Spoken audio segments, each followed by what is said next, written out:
ओम शांति। 18 जून 2024 के ईश्वरीय महावाक्य। पहले एक नज़र मुरली के मुख्य पॉइंट पर। बाबा ने कहा, अभी तुम सच्चे बनते हो तो फिर सच्चे में सब गुण भी चाहिए। जितने जिसमें गुण है उतना औरों को भी दान दे आप समान बना सकते हैं। हमारे में कोई अवगुण तो नहीं है। दैवी गुण में क्या कमी है? रात को रोज अपना पोता मेल निकालो। माया के राज्य में भी कोई कोई मनुष्य बहुत अच्छे गुणवान होते हैं, परंतु बाप को नहीं जानते। ब्राह्मण कुल बैठा हुआ है, शूद्र कुल में है मनुष्य मत, ब्राह्मण कुल में है ईश्वरीय मत। ईश्वरीय मत पर चल हम देवता बनते हैं। मनुष्य मत बिल्कुल छोड़ दी है, फिर तुमसे कोई आर्ग्यू कर न सके। यहाँ के यह शरीर तो सुधरने नहीं है और ही पुराने होने हैं। दिन प्रतिदिन सुधरती है आत्मा। आत्मा ही अविनाशी है, इसलिए बाप कहते हैं सी नो इविल। शरीर को भी नहीं देखना है।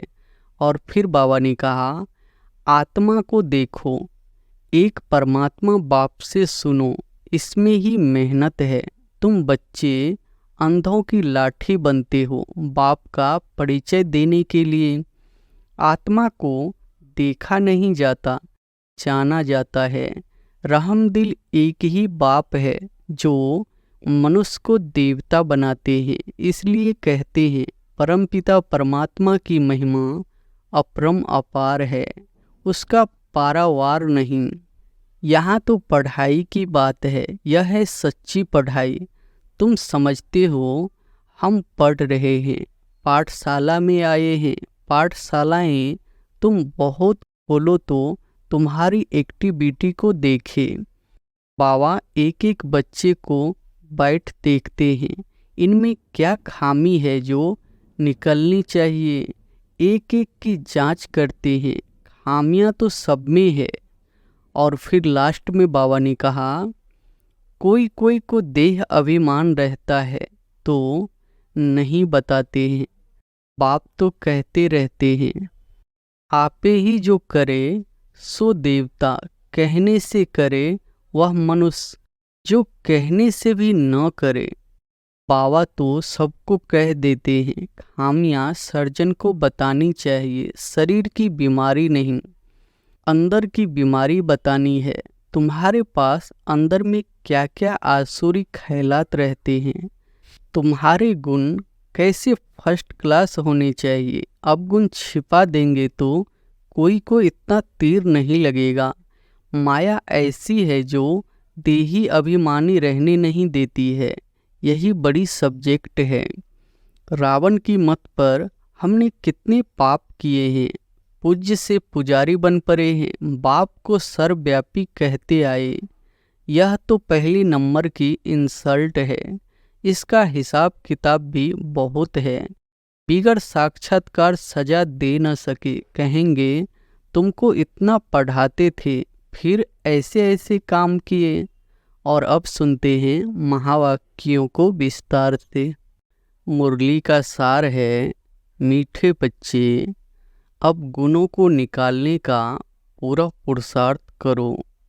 जिस गुण की कमी है उसका पोता मेल रखो।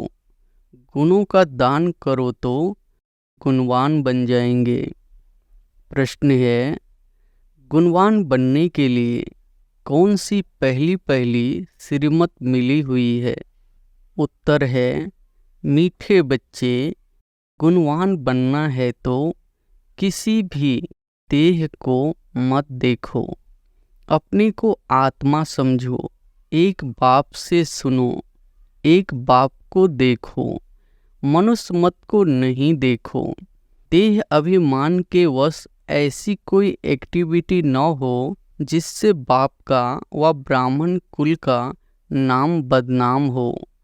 उल्टी चलन वाले गुणवान नहीं बन सकते, उन्हें कुल कलंकित कहा जाता है। ओम शांति। बाप दादा के हाथ में मोतियों के फूल थे, बाबा साक्षात्कार कराते हैं। ऐसा खुशबूदार फूल बनने का है। बच्चे जानते हैं हम फूल बने थे जरूर। गुलाब के फूल मोतियों के फूल भी बने थे, अथवा हीरे भी बने थे। अब फिर बन रहे हैं, यह है सच्चे। आगे तो थे झूठे, झूठ ही झूठ, सच की रत्ती भी नहीं।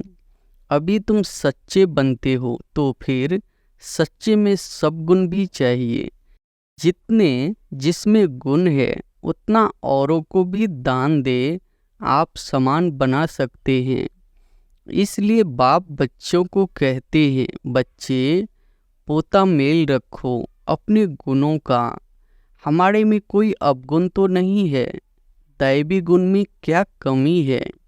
रात को रोज अपना पोता मेल निकालो। दुनिया के मनुष्यों की तो बात ही अलग है। तुम अभी मनुष्य तो नहीं हो ना, तुम हो ब्राह्मण। भल मनुष्य तो सब मनुष्य ही है, परंतु हर एक के गुणों में चलन में फर्क पड़ता है। माया के राज्य में भी कोई कोई मनुष्य बहुत अच्छे गुणवान होते हैं, परंतु बाप को नहीं जानते। बड़े रिलीजियस माइंडेड नरम दिल के होते हैं। दुनिया में तो मनुष्यों के गुणों की वैरायटी है, और जब देवता बनते हैं तो दैवी गुण तो सब में है। बाकी पढ़ाई के कारण मर्तबे कम हो पड़ते हैं। एक तो पढ़ना है, दूसरा अब गुणों को निकालना है। यह तो बच्चे जानते हैं। हम सारी दुनिया से न्यारे हैं। यहाँ यह जैसे एक ही ब्राह्मण कुल बैठा हुआ है। शूद्र कुल में है मनुष्य मत, ब्राह्मण कुल में है ईश्वरीय मत। पहले पहले तुमको बाप का परिचय देना है। बताते हो फलाना आर्ग्यू करते हैं। बाबा ने समझाया था, लिख दो हम ब्राह्मण अथवा बीके हैं। ईश्वरीय मत पर तो समझ जाएंगे, इनसे ऊंचा तो कोई है नहीं। ऊंच से ऊंच है भगवान, तो हम उनके बच्चे भी उनकी मत पर है। मनुष्य मत पर हम चलते नहीं, ईश्वरीय मत पर चल हम देवता बनते हैं। मनुष्य मत बिल्कुल छोड़ दी है, फिर तुमसे कोई आर्ग्यू कर न सके।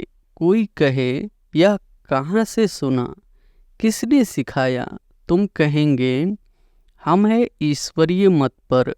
प्रेरणा की बात नहीं, बेहद के बाप ईश्वर से हम समझे हुए हैं। बोलो भक्ति मार्ग के शास्त्र मत पर तो हम बहुत समय चले। अब हमको मिली है ईश्वरीय मत।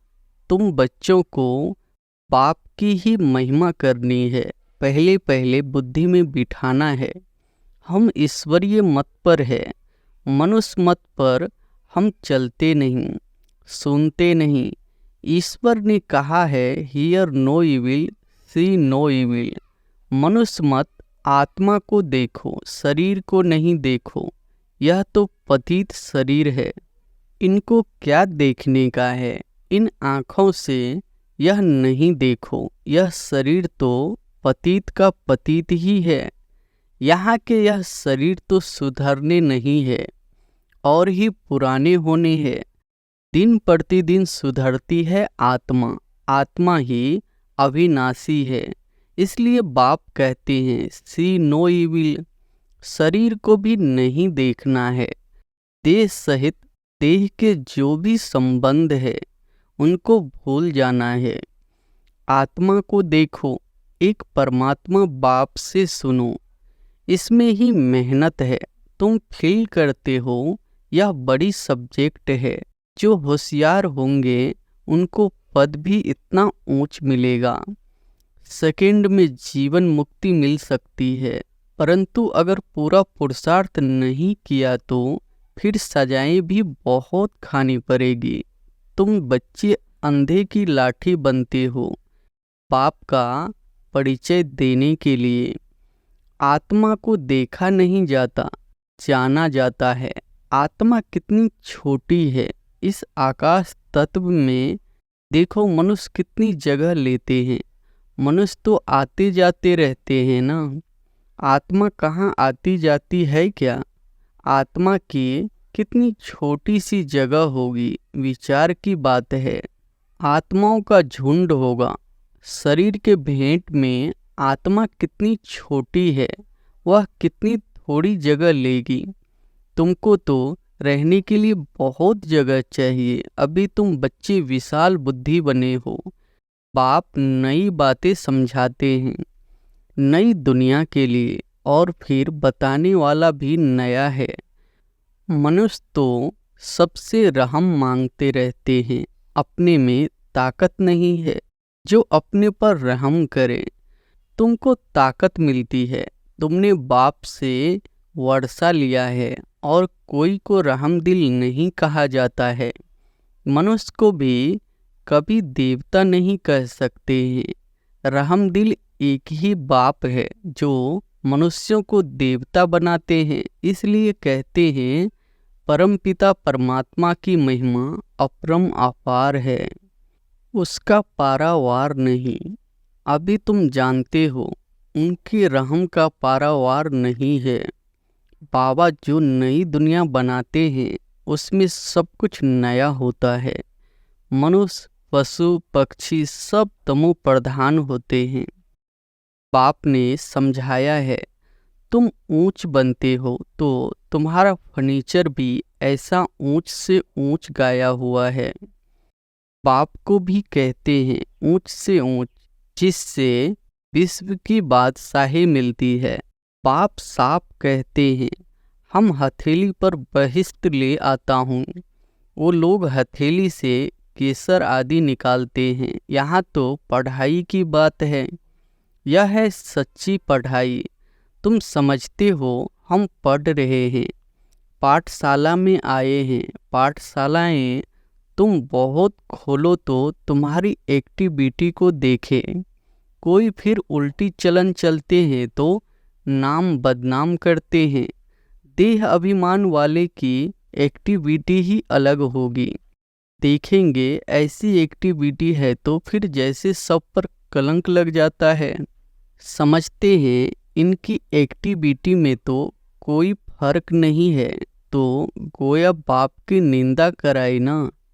टाइम लगता है, सारा दोष उस पर आ जाता है। मैनर्स बहुत अच्छे चाहिए। तुम्हारे कैरेक्टर्स बदलने में कितना टाइम लगता है तुम समझते हो? कोई कोई के कैरेक्टर्स बहुत अच्छे फर्स्ट क्लास होते हैं, वह दिखाई भी पड़ेंगे। बाबा एक एक बच्चे को बैठ देखते हैं, इनमें क्या खामी है जो निकालनी चाहिए। एक एक की जांच करते हैं। खामियां तो सब में है, तो बाप सबको देखते रहते हैं, रिजल्ट देखते रहते हैं। बाप का तो बच्चों पर लव रहता है ना। जानते हैं इनमें यह खामी है, इस कारण यह इतना ऊंच पद पा नहीं सकेंगे। अगर खामियां नहीं निकली तो बड़ा मुश्किल है, देखने से ही मालूम पड़ जाता है। यह तो जानते हैं अभी टाइम पड़ा है। एक एक की जांच करते, बाप की नज़र एक एक के गुणों पर पड़ेगी। पूछेंगे तुम्हारे में कोई अवगुण तो नहीं है? बाबा के आगे तो सच बता देते हैं। कोई कोई को देह अभिमान रहता है तो नहीं बताते हैं। बाप तो कहते रहते हैं आपे ही जो करे सो देवता, कहने से करे वह मनुष्य, जो कहने से भी न करे। बाबा कहते रहते हैं जो भी खामियां है इस जन्म की, वह बाप के आगे आपे ही बताओ। बाबा तो सबको कह देते हैं खामियां सर्जन को बतानी चाहिए। शरीर की बीमारी नहीं, अंदर की बीमारी बतानी है। तुम्हारे पास अंदर में क्या क्या आसुरी ख्यालात रहते हैं, तो इस पर बाबा समझाएंगे। इस हालत में तुम इतना ऊंच पद नहीं पा सकेंगे। जब तक अवगुण निकले, अवगुण बहुत निंदा कराते हैं, मनुष्यों को वहम पड़ता है, भगवान इनको पढ़ाते हैं। भगवान तो नाम रूप से न्यारा है, सर्वव्यापी है, वह कैसे इनको पढ़ाएंगे? इनकी चलन कैसी है यह तो बाप जानते हैं। तुम्हारे गुण कैसे फर्स्ट क्लास होने चाहिए। अवगुण छिपा देंगे तो कोई को इतना तीर नहीं लगेगा, इसलिए जितना हो सके अपने में अवगुण जो है उनको निकालते जाओ। नोट करो, हमारे में यह खामी है तो दिल अंदर में खाएगी, घाटा पड़ता है तो दिल खाती है। व्यापारी लोग अपना खाता रोज निकालते हैं, आज कितना फायदा हुआ, रोज का खाता देखते हैं। यह बाप भी कहते हैं रोज अपनी चाल देखो, नहीं तो अपना नुकसान कर देंगे। बाप की पद इज्जत गवा देंगे। गुरु की निंदा कराने वाले ठोर न पाए, देह अभिमान ठोर नहीं पा सकेंगे। देही अभिमानी अच्छी ठोर पाएंगे। देही अभिमानी बनने के लिए ही सब पुरुषार्थ करते हैं, दिन प्रतिदिन सुधरते जाते हैं। देह अभिमान से जो कर्तव्य होते हैं उनको काटते रहना है। देह अभिमान से पाप जरूर होता है, इसलिए देही अभिमानी बनते रहो। यह तो समझ सकते हो, जन्मते ही राजा कोई होता नहीं। देही अभिमानी बनने में टाइम तो लगता है ना, यह भी तुम समझते हो। अभी हमको वापस जाना है बाबा के पास। बच्चे आते हैं, कोई 6 मास बाद आते, कोई 8 मास बाद भी आते हैं, तो बाबा देखते हैं इतने समय में क्या उन्नति हुई है। दिन प्रतिदिन कुछ सुधरते रहते हैं या कुछ दाल में काला है। कोई चलते चलते पढ़ाई छोड़ देते हैं, बाबा कहते हैं यह क्या? भगवान तुमको पढ़ाते हैं, भगवान भगवती बनाने। ऐसी पढ़ाई तुम छोड़ देते हो। अरे वर्ल्ड गॉड फादर पढ़ाते हैं, इसमें अब्सेंट। माया कितनी प्रबल है, फर्स्ट क्लास पढ़ाई से तुम्हारा मुख मोड़ देती है। बहुत है जो चलते रहते हैं फिर पढ़ाई को लात मार देते हैं। यह तो तुम समझते हो। अब हमारा मुंह है स्वर्ग तरफ, लात है नरक तरफ। तुम हो संगम युगी ब्राह्मण, यह पुरानी रावण की दुनिया है। हम वाया शांति धाम सुख धाम तरफ जाएंगे। बच्चों को यही याद रखना पड़े, टाइम बहुत कम है, कल भी शरीर छूट सकता है। बाप की याद नहीं होगी तो फिर अंतकाल। पाप समझाते तो बहुत है, यह सब गुप्त बातें हैं, नॉलेज भी गुप्त है। यह भी जानते हैं कल्प पहले जिसने जितना पुरुषार्थ किया है वही कर रहे हैं। ड्रामा अनुसार बाप भी कल्प पहले मुनाफिक समझाते रहते हैं, इसमें फर्क नहीं पड़ सकता है। बाप को याद करते रहो तो तुम्हारे विकर्म विनाश होते जाएंगे। सजा नहीं खानी चाहिए। बाप के सामने सजाएं बैठ खाएंगे तो बाप क्या कहेंगे? तुमने साक्षात्कार भी किए हैं, उस समय माफ नहीं कर सकते। इन द्वारा बाप पढ़ाते हैं तो इनका ही साक्षात्कार होगा। इन द्वारा वहाँ भी समझाते रहेंगे। तुमने यह किया, फिर उस समय बहुत रोएंगे, चिल्लाएंगे, अफसोस भी करेंगे। बिगड़ साक्षात्कार सजा दे न सके, कहेंगे तुमको इतना पढ़ाते थे फिर ऐसे ऐसे काम किए। तुम भी समझते हो रावण की मत पर हमने कितने पाप किए। पूज्य से पुजारी बन पड़े हैं, पाप को सर्वव्यापी कहते आए। यह तो पहले नंबर की इंसल्ट है, इसका हिसाब किताब भी बहुत है। पाप उलाहना देते हैं। तुमने अपने को कैसे चमाट मारी है, भारतवासी ही कितना गिरे हैं। बाप आकर समझाते हैं, अभी तुमको कितनी समझ मिली है, सो भी नंबरवार समझते हैं। ड्रामा अनुसार आगे भी ऐसे ही इस समय तक के क्लास की यह रिजल्ट थी। बाप बताए तो सही ना, तो बच्चे अपनी उन्नति करते रहे। माया ऐसी है जो देही अभिमानी रहने नहीं देती है। यही बड़ी सब्जेक्ट है। अपनी को आत्मा समझ पाप को याद करो तो पाप भस्म हो जाए। अच्छा, मीठे मीठे सिकिलदे बच्चों प्रति मात पिता बाप दादा का याद प्यार और गुड मॉर्निंग। रूहानी बाप की रूहानी बच्चों को नमस्ते। धारणा के लिए मुख्य सार पहली पॉइंट है, देह अभिमान में आने से पाप जरूर होते हैं। देह अभिमानी को और नहीं मिल सकती, इसलिए देही अभिमानी बनने का पूरा पुरुषार्थ करना है। कोई भी कर्म बाप की निंदा कराने वाला न हो। दूसरी पॉइंट है, अंदर की बीमारियां बाप को सच सच बतानी है, अवगुण छिपाने नहीं है। अपनी जांच करनी है कि मेरे में क्या क्या अवगुण है। पढ़ाई से स्वयं को गुणवान बनाना है। वरदान है, हद की रॉयल इच्छाओं से मुक्त रह, सेवा करने वाले निस्वार्थ सेवाधारी भव। हद की रॉयल इच्छाओं से मुक्त रह, सेवा करने वाले निस्वार्थ सेवाधारी भव। जैसे ब्रह्मा बाप ने कर्म के बंधन से मुक्त न्यारे बनने का सबूत दिया, सिवाय सेवा के स्नेह के और कोई बंधन नहीं।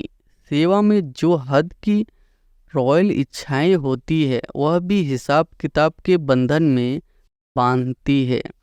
सच्चे सेवाधारी इस हिसाब किताब से भी मुक्त रहते हैं। जैसे देह का बंधन देह के संबंध का बंधन है, ऐसे सेवा में स्वार्थ यह भी बंधन है। इस बंधन से वह रॉयल हिसाब किताब से भी मुक्त निस्वार्थ सेवाधारी बनो। स्लोगन है, वायदे को फाइल में नहीं रखो, फाइनल बनकर दिखाओ। वायदे को फाइल में नहीं रखो, फाइनल बनकर दिखाओ। अच्छा, ओम शांति।